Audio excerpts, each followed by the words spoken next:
This word is the gospel of Jesus Christ, crucified and risen and reigning on your behalf. Don't fall prey to another gospel.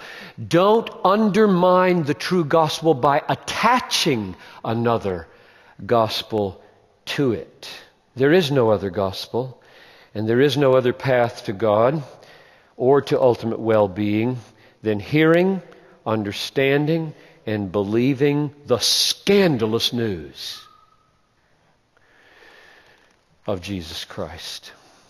So, when we come to John 1:1, so here we come, getting to the text.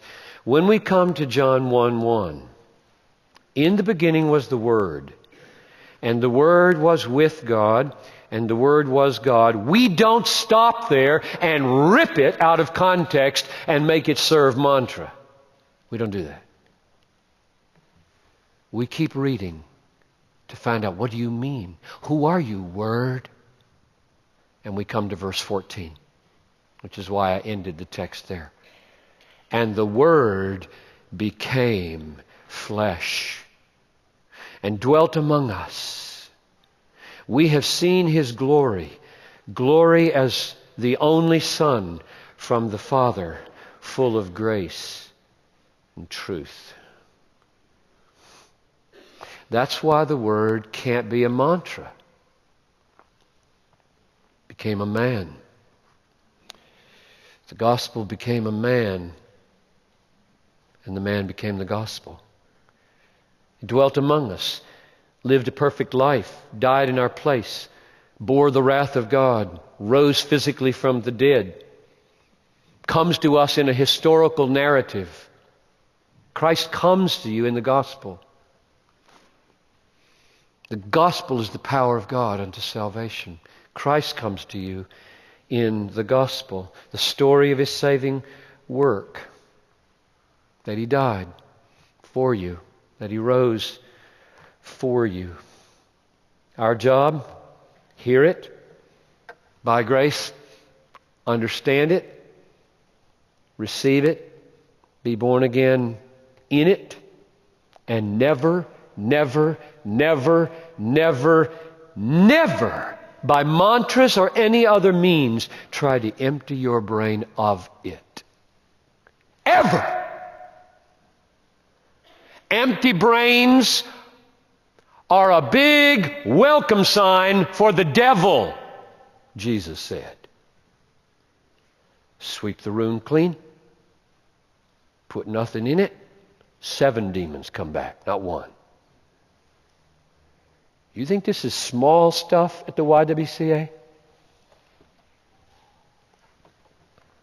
Let's focus on verses 11 to 13.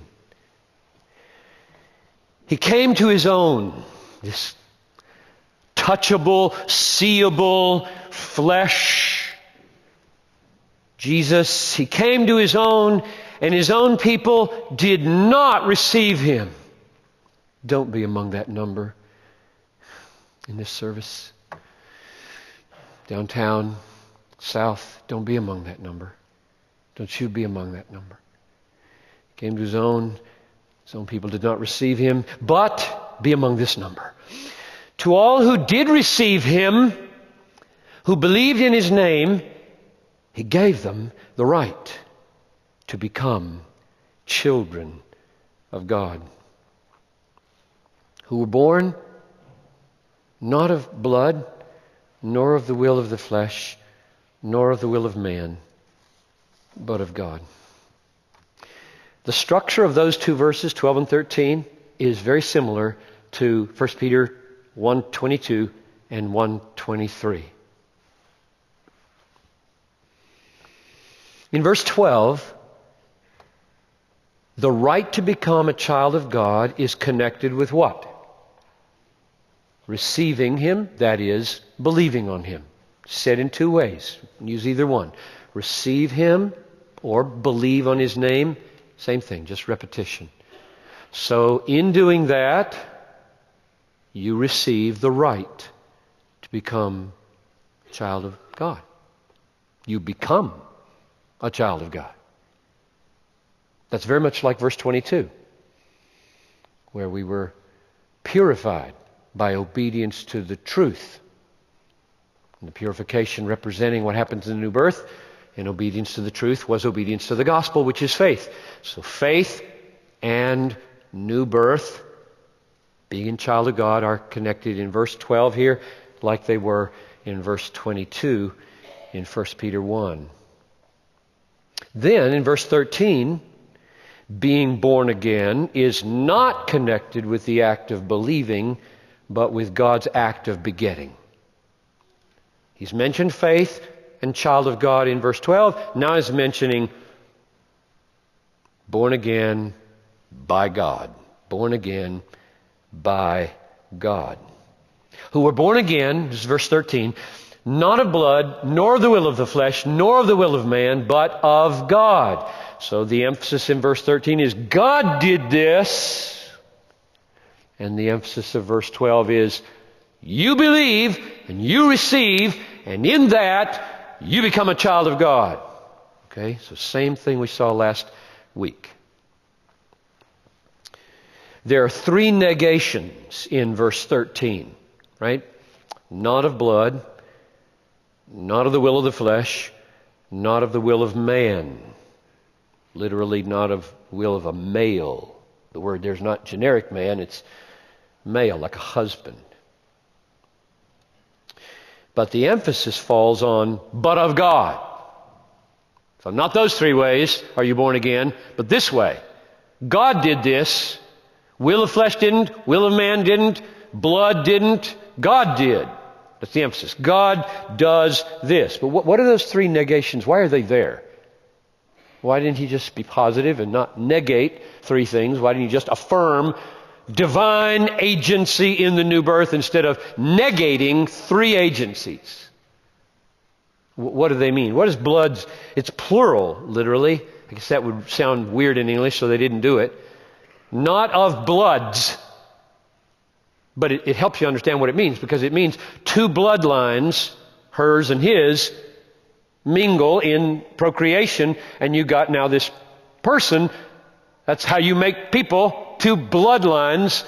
And he's saying, that's not the way you make a child of God. You make babies that way, but you don't make baby Christians that way. That's what he's saying. And then the next one is will of flesh. Flesh, remember chapter 3, that which is born of the flesh is flesh. Flesh simply means human, fallen humanity, without the Holy Spirit, what I can do on my own. I can make babies, but I can't make children of God. And then the third one, specifying one particular example of a will of the flesh, and that is a husband's will. A husband can have sex with his wife, or a male can rape a woman and he can make a baby, but he can't make a child of God. Now, what's the point of all that? The point is, especially for the Jewish people of that time, and maybe for your religious tradition today, I don't know where you're coming from,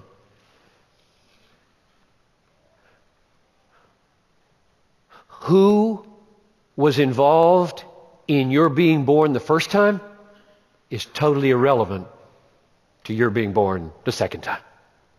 Okay?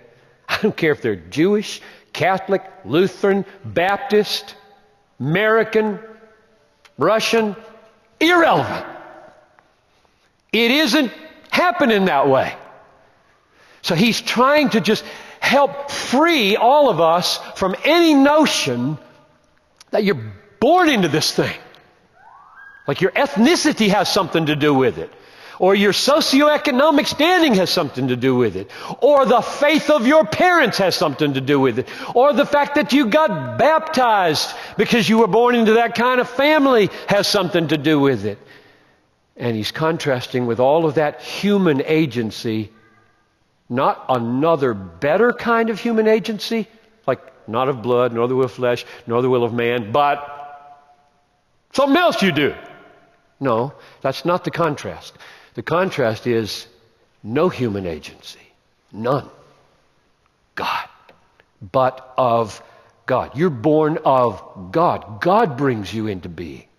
If you exist as a child of God, it's because God brought you into being as a child of God.